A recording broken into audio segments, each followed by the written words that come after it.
or the National Bar Association, LGBTQ+. And I had the benefit of working with Wes through our DEI collaborative as part of our priority to commit to diversity and equity and inclusion in the NCJ FCJ. And he's just been, I've learned so much from him. He's been a gracious partner. He has taught for us before, and I'm grateful. And I really think that this is a special opportunity for us to learn from Wes and share all of what the association has to offer and build upon our own internal work as we do work throughout the country. So with that, Wes, I'll turn it over to you, and thanks again for being here. Great, thanks, Joey. I appreciate the opportunity, and it's great to be with you all virtually. And Judge Michael, I grew up in Arkansas, so I call sort of Memphis a second home. I have family in Memphis and love to go back and have some good barbecue. So hopefully that will happen post-pandemic as well. So as Joey mentioned, I'm Wes Bizzell. I'm president of the National LGBTQ+ Bar Association. We just renamed ourselves that, so you see our prior logo on it, but we'll be rolling out our new logo as the National LGBTQ+ Bar Association in the coming year. We're an organization representing thousands of LGBTQ+ attorneys, judges, law students, and other legal professionals in the US. We're an ABA affiliate, but operate independently from the ABA. And we have almost 50 state and local affiliate LGBTQ+ bar associations across the country, as well as almost 100 affiliated LGBTQ+ law student organizations. My pronouns are he, him, and his. So today we're going to talk about LGBTQ+ identity. So I wanted to let you know at the beginning that I identify as a gay or queer cis man, and we'll unpack those terms in a few moments.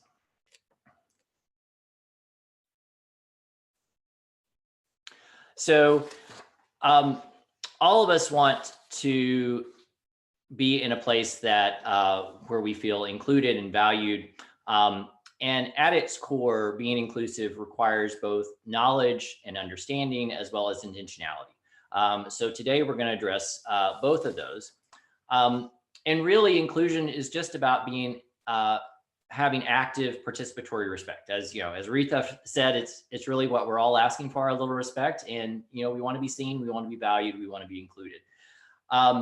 And you know, all of us also want a judicial environment that's respectful.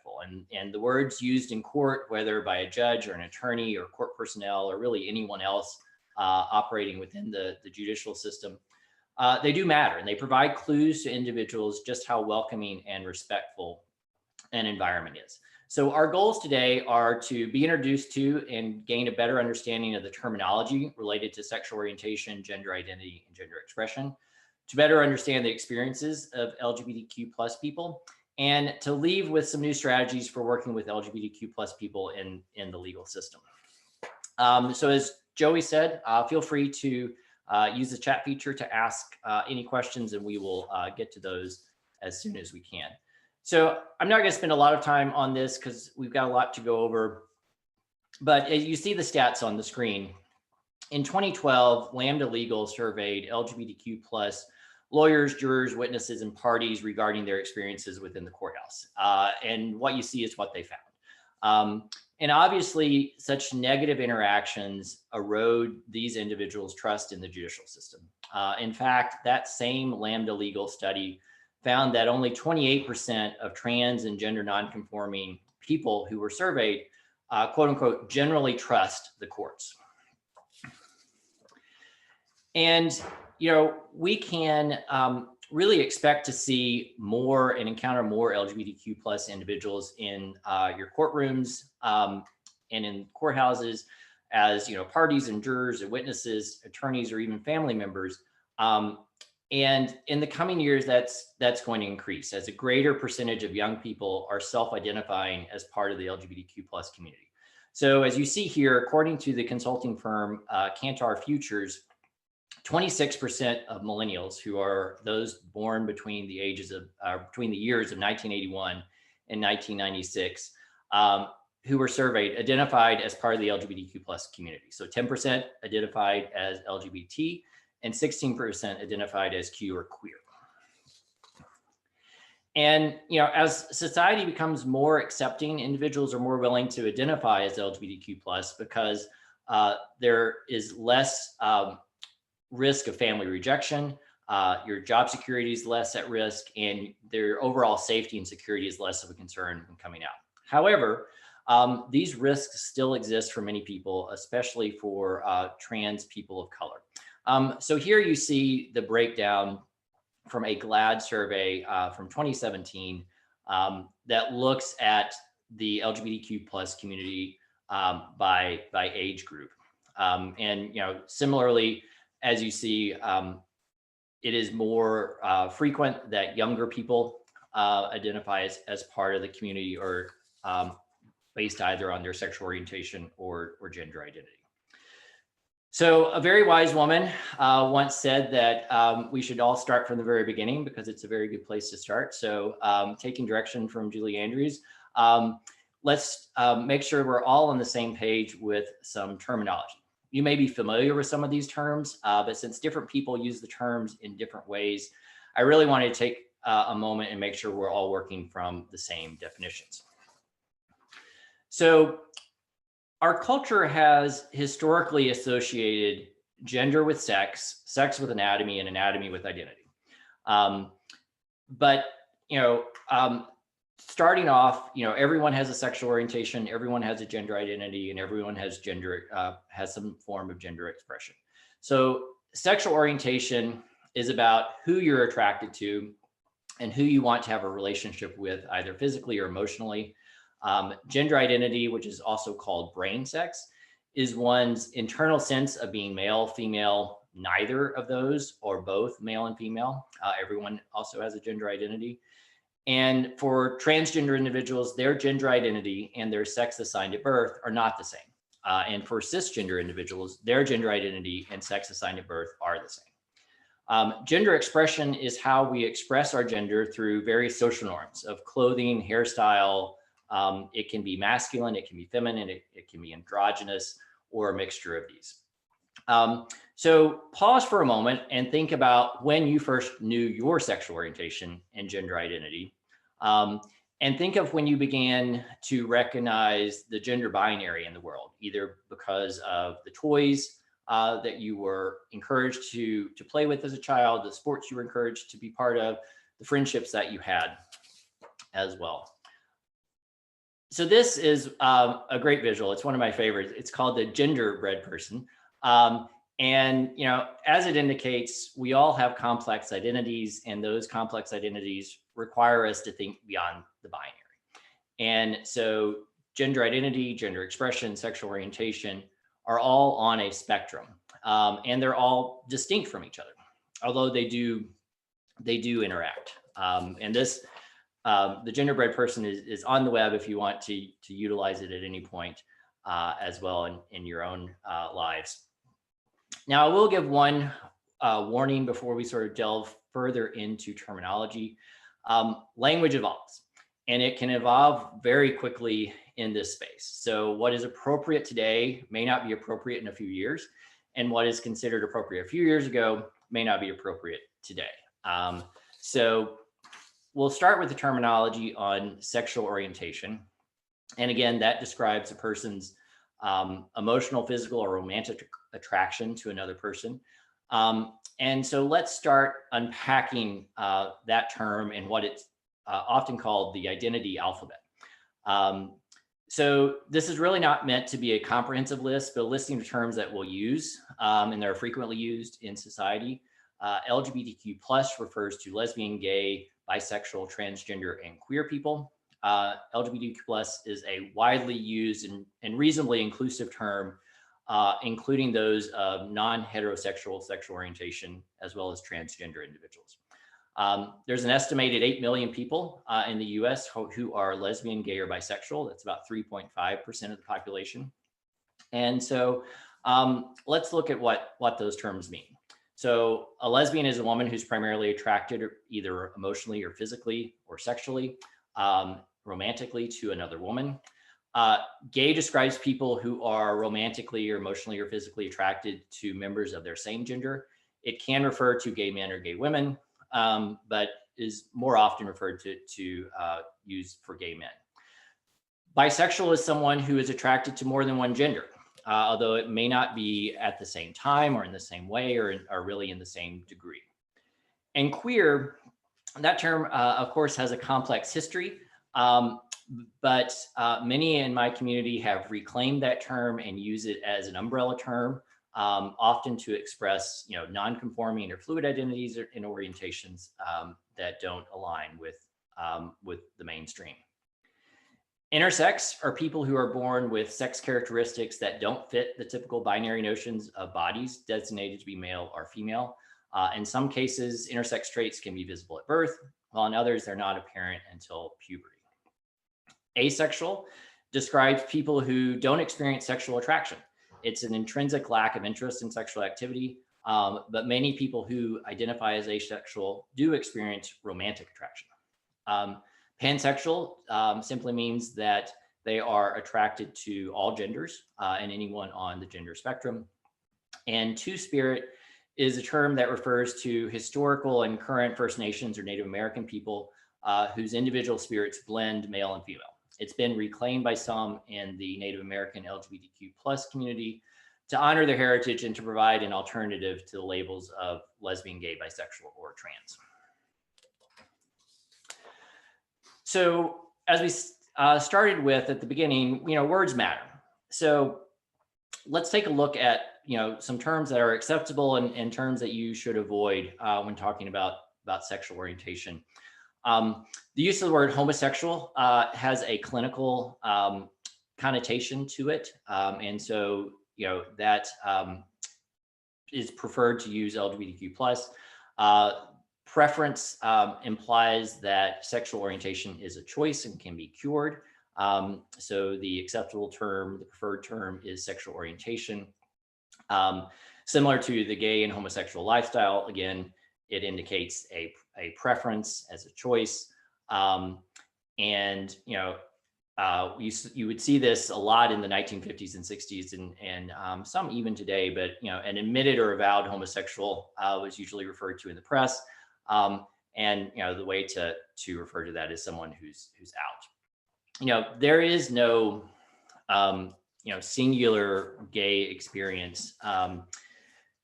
And, so we want to be careful about implying, where there is a choice or preference or something like that. So moving quickly along, and I realize I'm giving you a lot of information in a very short amount of time, and I'm happy to supply the slides afterwards as well, or even have one-on-one conversations with folks if they would like.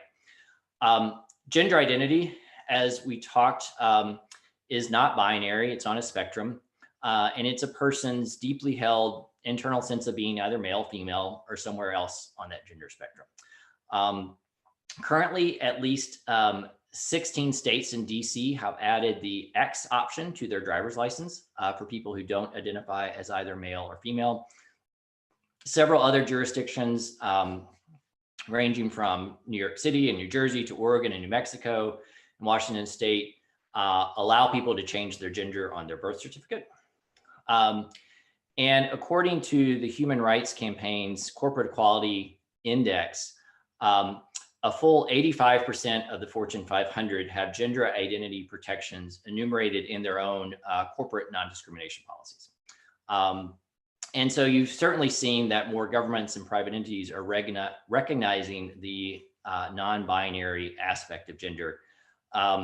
In fact, last year, pre-COVID, I went into a walk-in medical clinic and was pleasantly surprised to see their electronic check-in form had a non-binary option for gender identity. And, even we're seeing today that airlines are starting to allow passengers to identify as undisclosed or unspecified on their gender when booking tickets. So let's look at the terms related to gender identity. Trans is again a person whose gender identity is different from the sex they were assigned at birth. MTF and FTM are a little antiquated terms. It means male to female and female to male. really should only be used by people to describe themselves. It's no longer considered appropriate to describe someone else as it focuses on the sex assigned at birth. MAAB and FAAB means male assigned at birth or female assigned at birth. A trans woman is a woman who was assigned the sex of male at birth, but whose gender identity is female, obviously. A trans man is a man who was assigned the sex of female at birth. According to a 2016 Williams Institute study, there's an estimated approximately 1.4 million trans people in the US, which is about 0.6% of the US population. But that has doubled from the estimate that the Williams Institute made in 2011. So again, as society becomes more accepting of trans individuals, we still have a long way to go, quite frankly, but as it becomes more accepting, people feel more empowered to be their true gender identity. Agender. So some agender people identify as having no gender. Others identify with a non-binary gender. And non-binary just means a gender identity that doesn't fit in the binary of male to female. It's somewhere on that spectrum. Gender fluid is similar. It's a person who does not identify with a single fixed gender. They express a fluid or unfixed gender. And so their expression of identity can shift or change depending on the context. And genderqueer is again, similar to queer is an umbrella term that's used by some people who identify their gender as being somewhere on that continuum between or even outside the gender binary system. They can see themselves as both male or female, neither male or female, are falling somewhere else on the gender spectrum. So here are some common terms related to trans individuals. Gender transition can be and is highly individualized. So no person has the same experience within their transition. And a person who has not made all of these changes that you see here under gender transition, either medical, social, or legal, is still trans. And so people can choose at what point they want to, on the spectrum, they want to go with their gender transition. So they can have a medical transition, they can have a social transition, and a legal transition. And so on the medical side, there's not a single transgender surgery. It can include many of the things that you see on your screen. And again, the extent that someone has or doesn't have medical or surgical treatment has no bearing on their gender identity. Social transition is where an individual comes out to their family, their friends, their coworkers. They often use new names or pronouns. We'll talk about pronouns in a little bit. And they sometimes change their hairstyle, their clothing, their mannerisms. And for many people, it's often the most important transition of the three. And legal transition is where they change their name or sex on their identification documents. They change their benefits or employment documentation as well. And of course, that has its own hurdles and comes with its own cost. And so there are a number of legal clinics, free legal clinics that provide legal transition services for people, but it's still a barrier for a lot of trans people to do because they can't afford or back where we started, they have some distrust of the legal system or the judicial system.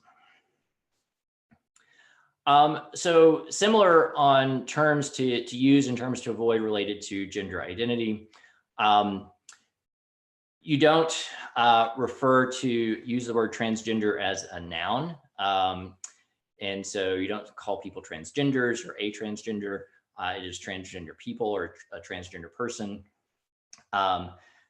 You don't use it as a verb either. So you don't say that someone is transgendered. They're trans. They're transgender or just trans.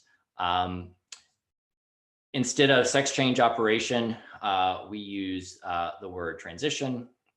Instead of biological male or female, it's sex assigned at birth. We don't call someone preferred pronouns, they're pronouns. It's not, again, sort of not a preference, it is who they intrinsically are as a person. And also not appropriate to say, you know, well, when you were a man or when you were a woman, X, Y, Z. So, you know, you can ask someone about themselves before their transition, but, you know, be careful about that. And, you know, you do need to have some kind of relationship with that person before you do that. And I skipped one that is really one of the important ones, is a dead name. So the dead name is the name a person was given at birth, which doesn't reflect their gender. So for a trans woman, it would be, you know, the male name they were given. It tends to have a lot of emotional impact for individuals. And so, you know, we don't refer to a person's dead name. We do a lot of work from the LGBTQ+ bar, and our sister organizations to educate the press and the media on that as well. And finally, gender expression. So again, that's how a person communicates their gender identity through how they dress, how they look, their mannerisms. And it can be, you know, masculine, feminine, androgynous, somewhere in between on that spectrum. And really, gender expression is not a new phenomenon. It's been around for centuries. And gender norms often change over time. And so, you know, for example, there was a time when it was unacceptable for women to wear pants, and, you know, dresses were the gender norm. And so someone who, a woman who would wear pants would be gender nonconforming, you know, 40, 50, 60 years ago, because that was not seen as appropriately, quote unquote, feminine. So gender nonconforming is just a term for individuals whose expression or behavior differs from those societal expectations or stereotypes related to gender. So you can, you know, a person, you know, I am gender conforming. So I'm, you know, I'm a male wearing a suit, and if I was in person, I'd probably be wearing a tie with you all. But, you know, if I was wearing a dress today, I would be considered gender nonconforming. And so, as we talked about, you know, all of this is on a spectrum. And so you have sex assigned at birth, you have gender identity, gender expression, and sexual orientation. And so this is just a little visual of the identity spectrum. And so an individual who is a masculine presenting cisgender straight man would line up on those green dots on the left side of the screen.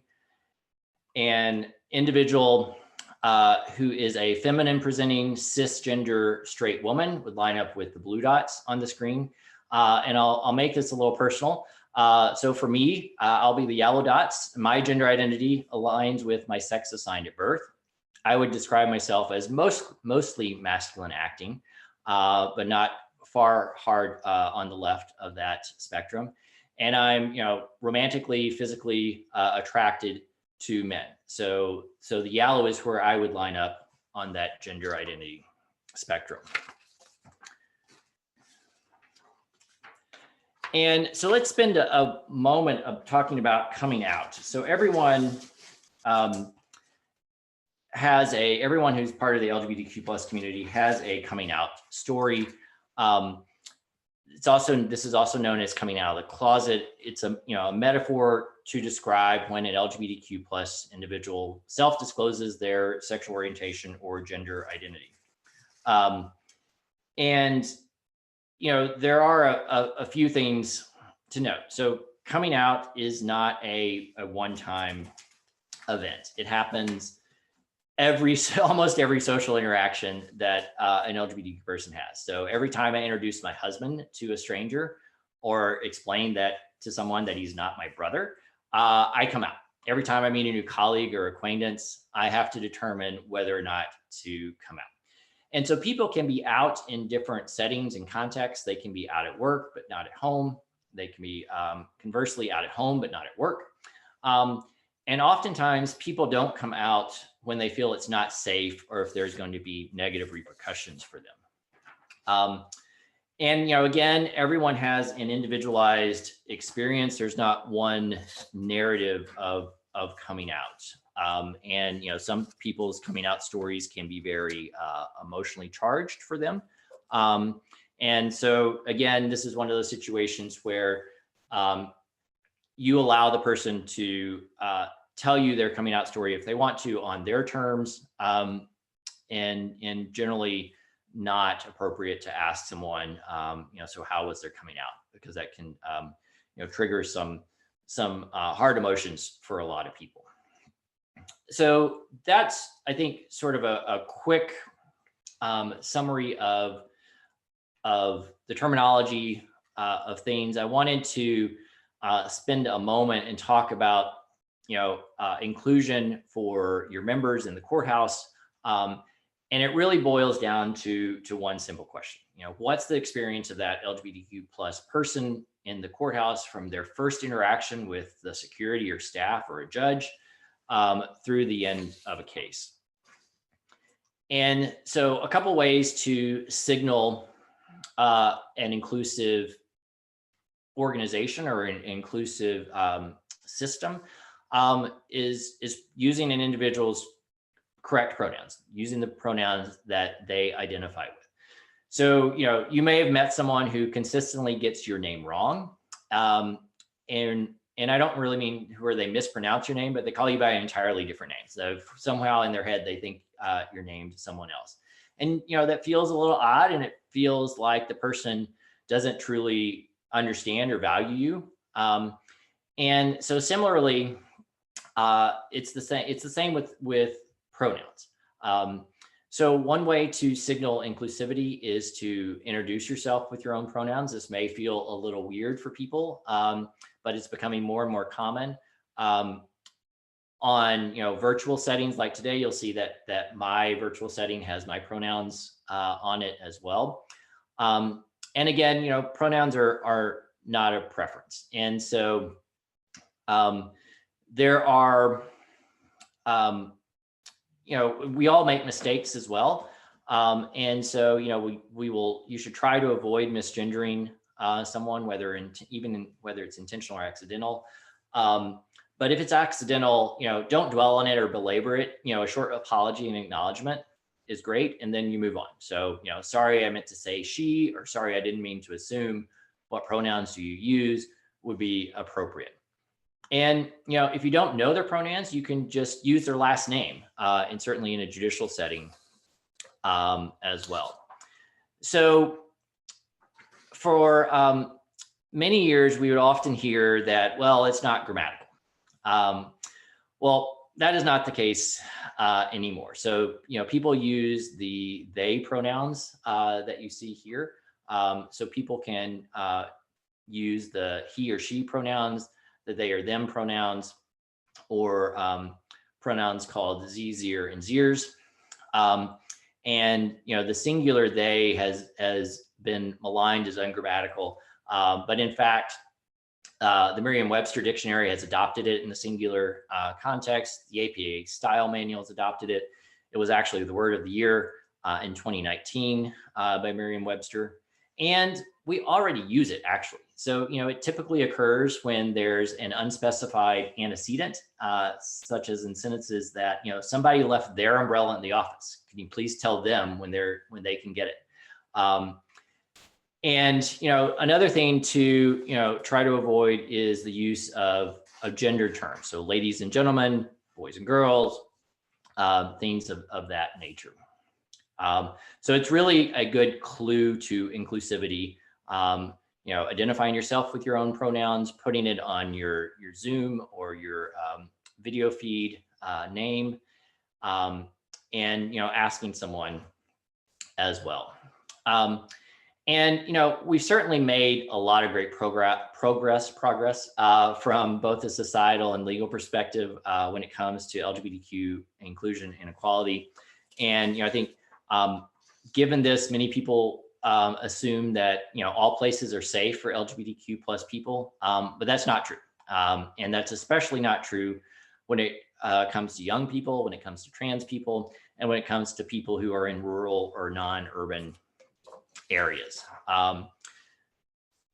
So, there's been a lot of progress in schools, and certainly schools have changed a lot since I was there, and have gotten more friendly.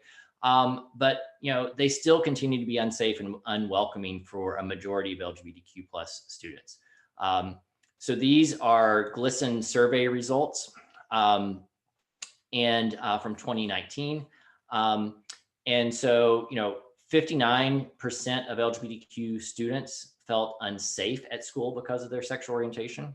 95% of LGBTQ plus students had heard homophobic remarks at school, such as dyke or fag or faggot. And 54, almost 55% heard those remarks often. And you can see the other stats on your screen as well. I think one of the most disheartening ones is the one in yellow. 26% of LGBTQ plus youth say their biggest problem is not feeling accepted. And you compare that to non-LGBTQ plus youth who say their biggest problem, the majority say their biggest problem is with classes or exams or grades. So LGBTQ plus youth have a lot of other issues that they have to deal with. So in the court system, there are, youth coming before courts that are in either dependency or delinquency cases that are identifying as LGBTQ plus. And LGBTQ plus youth in foster care and the juvenile justice system face challenges. And they're often already struggling to gain acceptance from their peers and their parents. And then they may be put in a system that further alienates them. And, I have a lot of things I can go into here. I'm not going to, you can see the stats on your screen talking about the prevalency of LGBTQ youth within the system.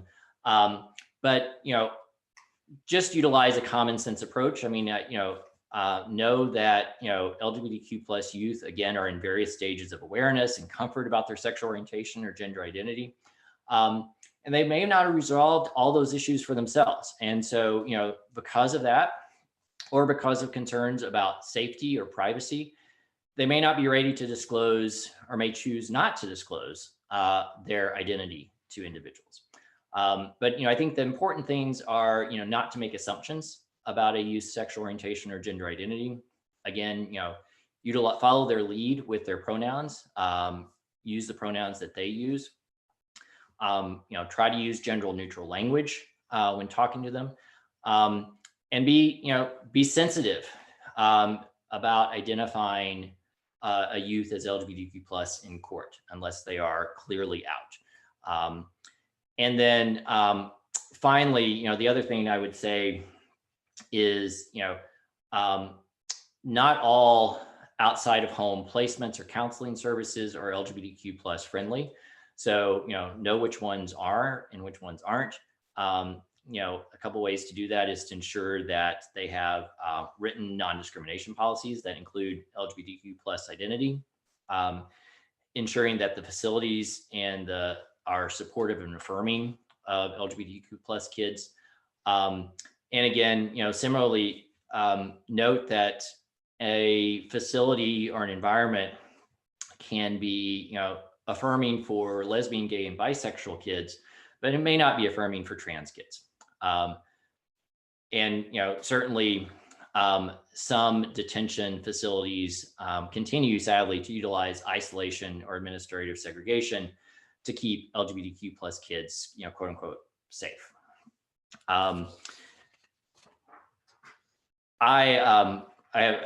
During law school, I have a joint degree with a master's in social work, and during my social work studies, I interned with the DC Superior Court's juvenile intake branch.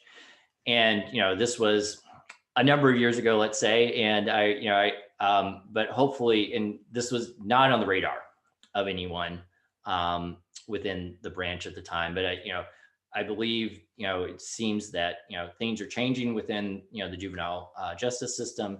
But obviously there's still a lot of things that can be done to make sure that the system is safe and affirming for LGBTQ+ kids. I won't spend a lot of time in the interest of brevity here on LGBTQ+ families, but obviously LGBTQ+ families or families with LGBTQ+ members can come before courts in many different ways through adoption or foster care, divorce, custody, domestic abuse. I will say one thing when it comes to LGBTQ+ families, and that's about forms. So there are a lot of forms out there within the public realm that are gender-based or heteronormative.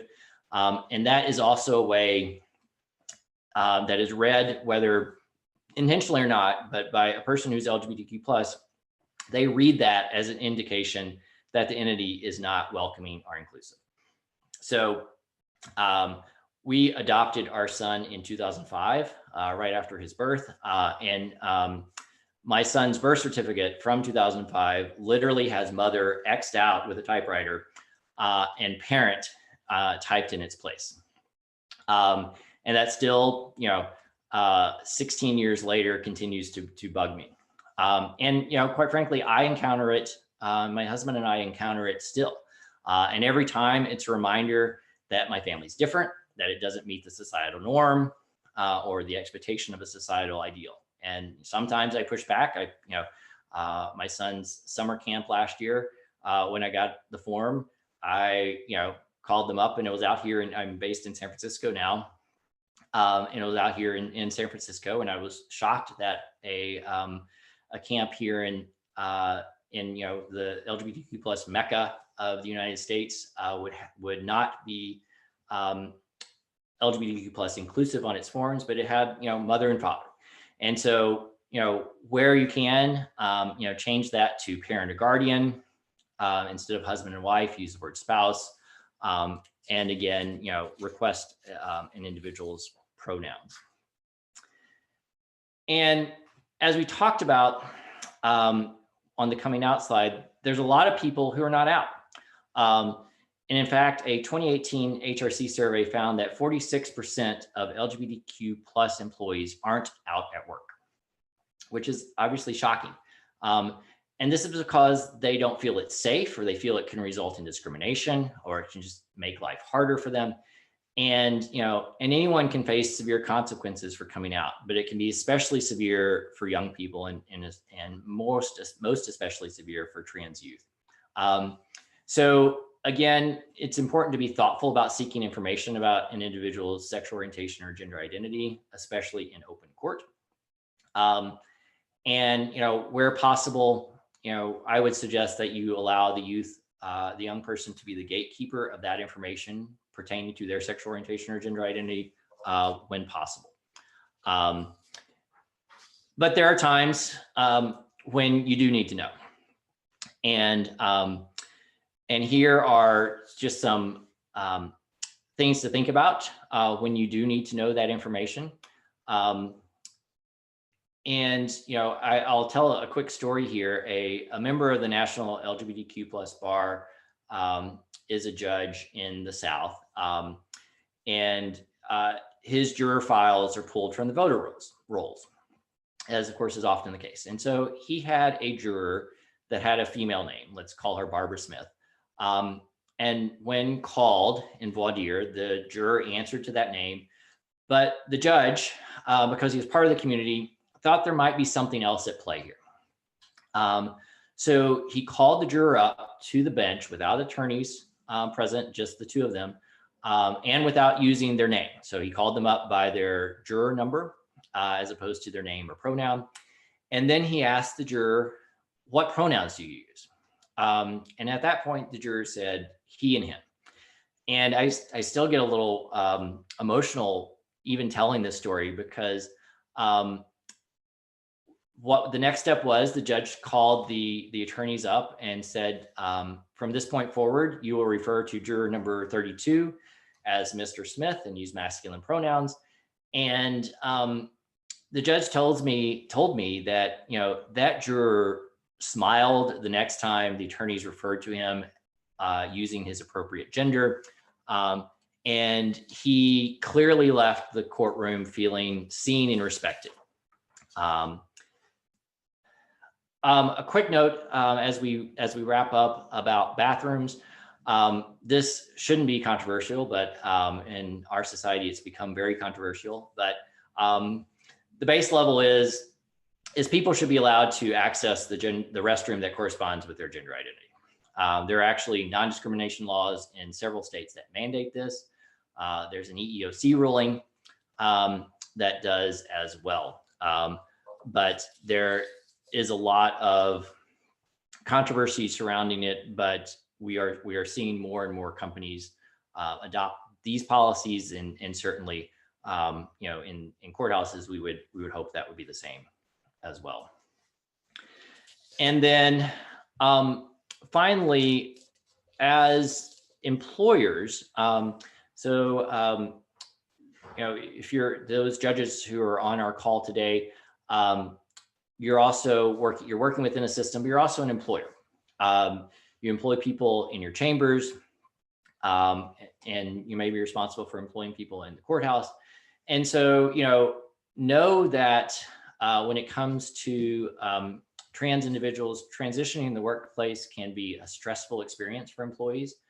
And so it's recommended that companies and entities and organizations have easily understandable and accessible guidelines on the gender transition process, to set forth some structure that supports and is respectful of a person. What you don't want to do is have an employee come in and say they are going to transition, and there is no roadmap on what needs to be done, and you're adding stress to an already stressful situation for that employee. And as an employer, you're scrambling to try to do the right thing.